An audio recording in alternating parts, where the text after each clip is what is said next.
A Terra Amarela nasceu em 2018 e nasce na continuidade de um trabalho que eu vinha fazendo já há algum tempo num projeto chamado Crinabel Teatro, com artistas com deficiência intelectual. Mas a determinada altura senti necessidade de criar uma estrutura profissional de criação artística, com uma equipa que viesse da área cultural e criativa, para desenvolver esse trabalho um bocadinho de forma mais profunda. Não só do ponto de vista criativo e artístico, mas também, por exemplo, do ponto de vista dos direitos laborais destes artistas com quem tinha vindo a trabalhar há muito tempo. Então a Terra Amarela nasce em 2018, com este objetivo, por um lado, de aprofundar a criação artística com artistas com e sem deficiência e surdos, e por outro lado, para fazer um grande investimento na colaboração da qualificação das equipas de ação de mediação, de organizações ligadas à cultura, sensibilizando e potenciando essas equipas no trabalho relacionado com as questões do acesso cultural e da diversidade artística e programática.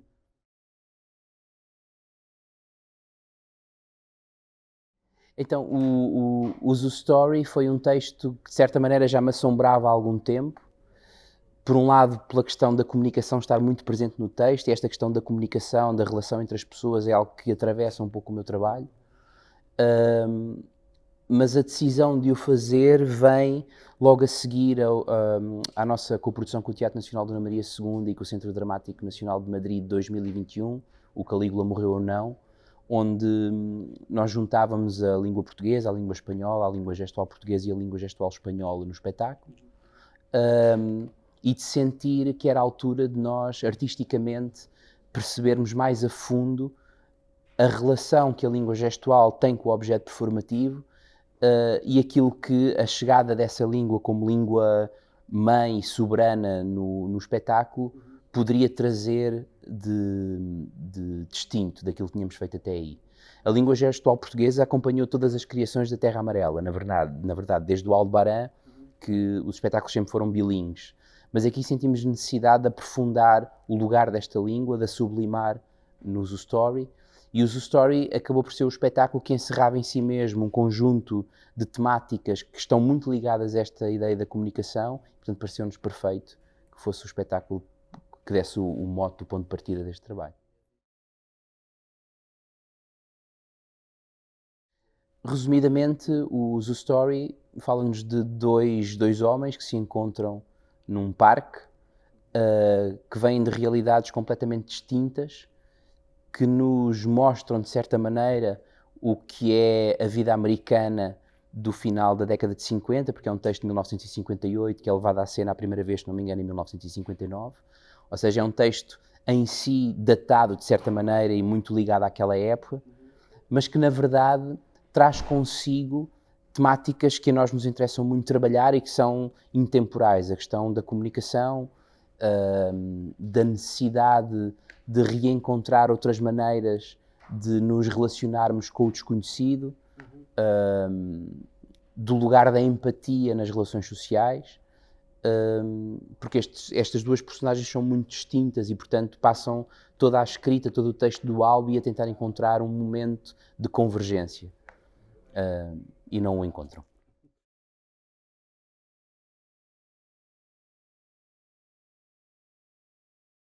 É uma opção artística e política, acho que os dois desejos estão lá presentes. Artística, porque me pareceu desde o início do trabalho com artistas surdos que a língua gestual portuguesa trazia ao teatro uma nova aproximação à construção do objeto cênico,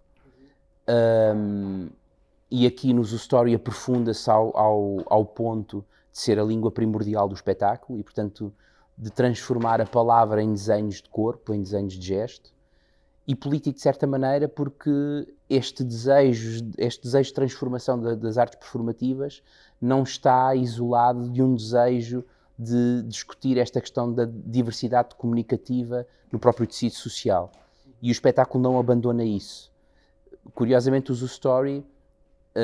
do Albi inscreve esta ideia de que a personagem do Jerry é obrigada a ir a um ambiente protegido, a um ambiente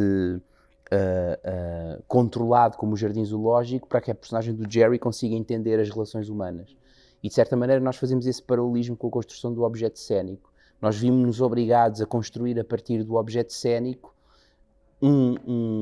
uma situação que nos leve também a refletir sobre que relações humanas é que nós criamos depois fora daqui. E, portanto, acho que está muito presente esta ideia artística de redescobrir o que é que pode ser o teatro que não está enclausurado na ideia da palavra dita, o que é que traz às artes performativas, e, por outro lado, este posicionamento político de chegou à altura de pensarmos um pouco mais a fundo o que é esta ideia de democracia que todos procuramos e qual é o lugar da diversidade de identidades dentro dessa democracia.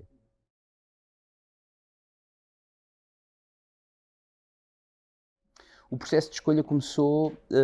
num projeto chamado Mãos Adentro, uma parceria entre o Teatro Nacional Dona Maria II, a Terra Amarela, com o apoio da GDA e da Santa Casa da Misericórdia de Lisboa, que estava vocacionado esse curso para trabalhar com artistas surdos. Nós, entre janeiro e junho, trabalhámos com 15 artistas surdos, por um lado para mapear estes artistas, saber onde é que estão, quem são, colaborar na sua qualificação e depois ter já um braço muito ligado à questão da empregabilidade de alguns daqueles artistas. Os dois intérpretes, o Tony e a Marta, vêm desse curso, mas já estão apontados outras pessoas que nós conhecemos naquele projeto para projetos futuros da Terra Amarela.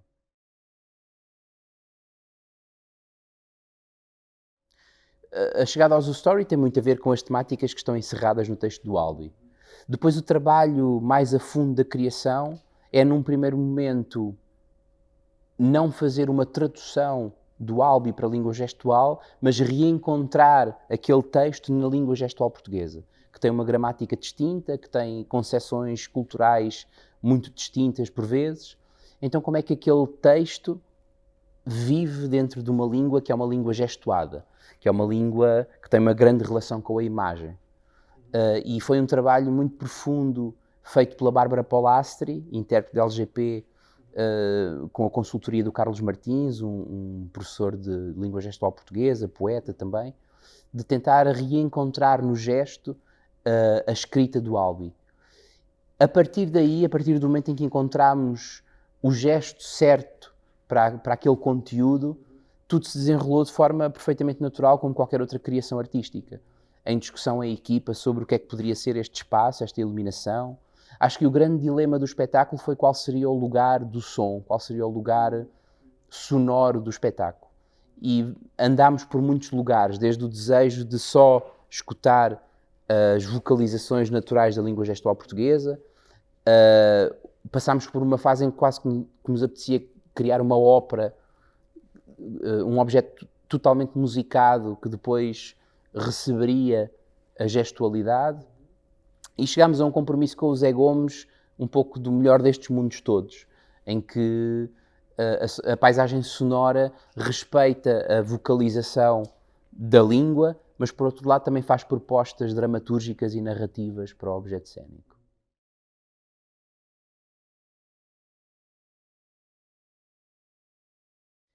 Eu tenho a certeza que se irá relacionar bem, por várias razões. Acho que é, para grande parte do público mais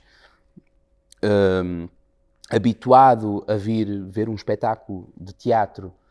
vai-se encontrar com uma língua provavelmente nova, e portanto essa língua nova também traz esteticamente outra proposta. Depois o espetáculo, a construção do espetáculo foi pensada para não excluir,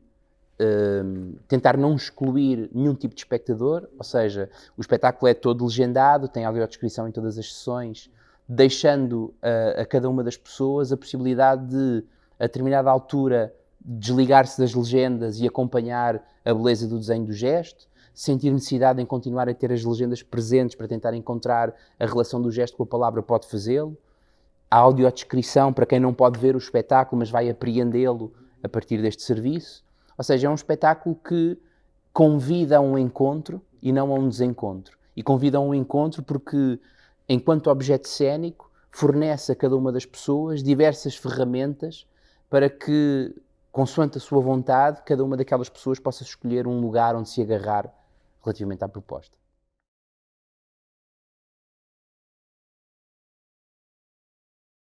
Acho que é a grande mais-valia da diversidade é a possibilidade de tu gerares felicidade para ti e para os outros. Quando nós concebemos uma ideia do mundo que não é feita a partir de um espelho nosso, não é? Quando nós não passamos uma existência inteira a tentar que o mundo seja um espelho de nós mesmos, possibilitamos que outras pessoas ganhem o seu lugar, possam estabelecer-se na relação social com a sua identidade, e isso vai naturalmente gerar felicidade. E depois, artisticamente, a diversidade nas artes permite reencontrar outras formas de fazer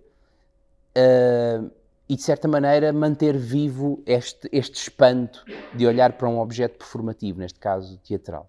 Marco, muito obrigado. Obrigado a ti, Pedro.